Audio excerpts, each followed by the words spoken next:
Sepanjang sejarah, para ilmuwan telah berhasil menemukan sekitar 6.000 fosil manusia purba, mulai dari tengkorak hingga gigi.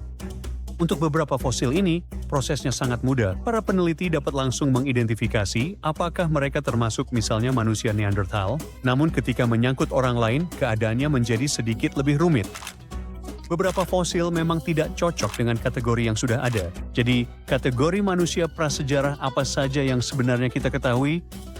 Nah, sampai baru-baru ini, kita mengenali 8 spesies manusia purba yang berbeda. Salah satunya adalah Homo habilis, yang berarti tukang.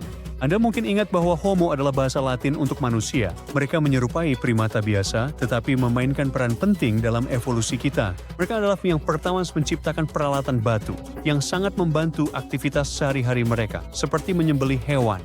Selanjutnya kita punya Homo rudolfensis.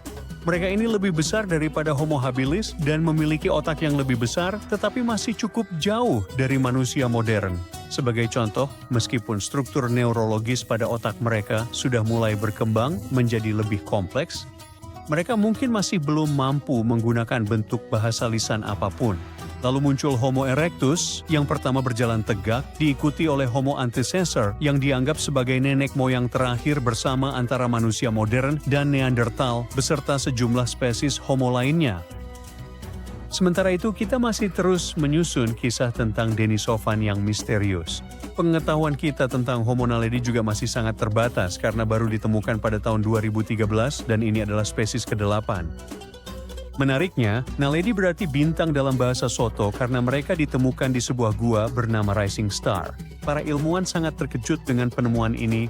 Segala sesuatu menunjukkan bahwa mereka berusia sekitar 2 juta tahun. Namun setelah pemeriksaan lebih dekat dan beberapa tes, ternyata spesies naledi jauh lebih muda, yaitu antara 236 hingga 335 ribu tahun. Tangan mereka beradaptasi untuk membuat alat, namun tidak ada alat yang ditemukan di sekitarnya. Singkatnya, mereka adalah spesies yang membingungkan dan masih banyak hal yang harus dipelajari tentang mereka. Jadi Cia, meskipun saat ini hanya ada satu spesies manusia di planet kita, Homo sapiens, kita terus menemukan spesies kuno yang sudah lama punah. Sekarang, Anda mungkin bertanya-tanya mengapa para peneliti mempelajari spesies yang telah punah ini. Faktanya, mereka membutuhkan pengetahuan ini untuk menyusun narasi rumit tentang masa prasejarah kita. Pada tahun 2024, sebuah penemuan penting muncul, yaitu spesies manusia ke-9 yang dinamai Homo giloensis yang berarti berkepala besar. Para peneliti menyarankan bahwa spesies ini berburu kuda liar, membuat alat dari batu, dan mengolah kulit hewan untuk bertahan hidup di musim dingin yang keras. Seorang peneliti dari University of Hawaii mencatat bahwa penemuan spesies baru potensial ini terjadi saat timnya mengembangkan metode baru untuk mengklasifikasikan bukti fosil. Menariknya, salah satu perwakilan potensial Homo giloensis sebenarnya tidak sepenuhnya baru bagi dunia sains. Denisovan yang pertama kali diidentifikasi pada tahun 2010 melalui analisis DNA dari tulang jari yang ditemukan di Siberia hingga kini belum diklasifikasikan sebagai spesies yang berbeda. Beberapa ilmuwan mengusulkan bahwa mereka mungkin sebenarnya termasuk dalam kelompok yang baru diidentifikasi ini. Individu-individu berkepala besar ini dapat membantu mengungkap misteri lama seputar fosil hominin tersebut yang membingungkan para peneliti karena memiliki ciri-ciri campuran antara Homo erectus dan Homo sapiens. Kamu tahu, kadang sulit untuk menyebut sesuatu apa adanya ketika kamu bahkan tidak tahu seperti apa bentuknya. Kamu paham maksudnya? Banyak misteri yang belum terpecahkan masih tersisa hanya karena para ilmuwan belum memiliki potongan teka-teki penting berkepala besar ini. Jadi secara teori, kita manusia modern juga bisa dianggap sedikit Homo giloensis. Kamu tidak percaya? Baiklah, lihat ini. Kita perlu mempertimbangkan 2 fakta kunci untuk persamaan ini. Pertama ada Denisovan, sebuah kelompok yang mungkin bisa kita sebut sebagai Homo giloensis dari sudut pandang ilmiah.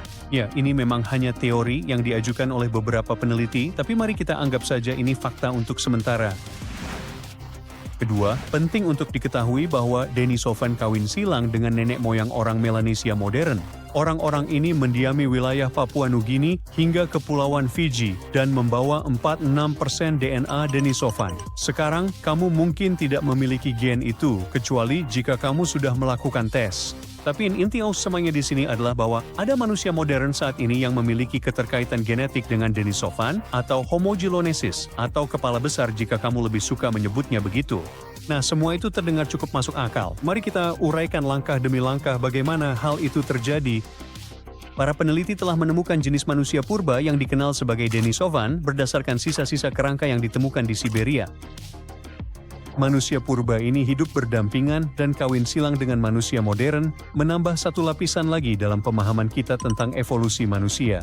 Dinamai sesuai dengan gua-gua di Siberia tempat fosil mereka ditemukan, Denisovan diyakini telah menjelajah secara luas di seluruh Eurasia.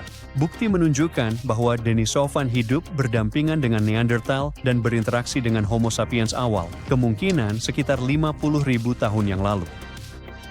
Sebuah tim ilmuwan berhasil mengurutkan genom lengkap dari hominin purba ini menggunakan DNA inti yang diekstrak dari tulang jari. Penemuan ini mengungkapkan bahwa setidaknya ada 4 kelompok manusia yang berbeda pada masa ketika manusia modern secara anatomi mulai bermigrasi keluar dari Afrika. Selain manusia modern dan Neanderthal, kini kita juga harus mempertimbangkan Denisovan dan satu lagi spesies manusia kecil dari Indonesia yang sering disebut sebagai hobbit ketika membahas sejarah evolusi kita. Salah satu pertanyaan menarik yang muncul adalah mengapa gen Denisovan terutama ditemukan pada orang Melanesia modern, namun tidak ada pada populasi Eurasia lainnya. Ingat persentase 4 hingga 6% itu? Salah satu hipotesis menyatakan bahwa interaksi antara Denisovan dan manusia modern awal sangat terbatas dan singkat, terutama saat manusia bermigrasi ke seluruh Asia Tenggara menuju Melanesia. Para ilmuwan berspekulasi bahwa hanya sejumlah kecil Denisovan yang mungkin kawin silang dengan kelompok manusia modern yang lebih besar. Hal ini bisa menjelaskan bagaimana gen Denisovan masuk ke dalam kumpulan gen, meskipun kemungkinan pertemuan mereka jarang terjadi. Bagaimanapun, semakin dalam para ilmuwan meneliti masa lalu kita, semakin banyak hal menarik yang mereka temukan tentang nenek moyang kita. Ambil contoh Neanderthal. Tahukah kamu bahwa mereka adalah pencipta karya seni pertama di dunia? Saya sama sekali tidak tahu. Namun, sebuah studi tahun 2018 tentang seni gua kuno di Spanyol mengungkapkan apa yang kini dianggap sebagai karya seni tertua yang pernah ditemukan. Dulu kita mengira Neanderthal tidak memiliki kemampuan kognitif yang dibutuhkan untuk membuat seni, tapi ternyata mereka justru pelopor seni yang sesungguhnya.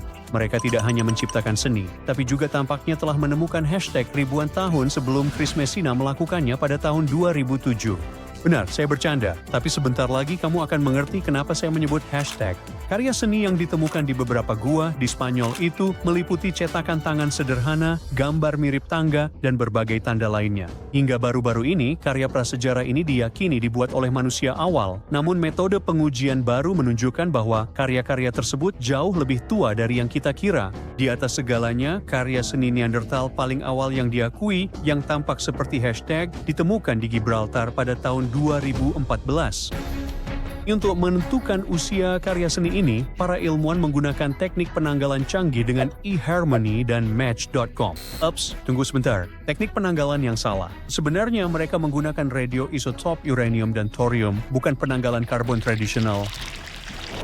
Setelah semua pengujian yang diperlukan selesai, mereka memastikan bahwa karya seni tersebut berusia sekitar 65.000 tahun, 15.000 tahun lebih tua dari karya seni tertua yang sebelumnya diketahui dari Indonesia. Pada masa itu, satu-satunya spesies yang ada hanyalah Neanderthal, jadi bisa dipastikan merekalah yang menciptakan karya-karya ini.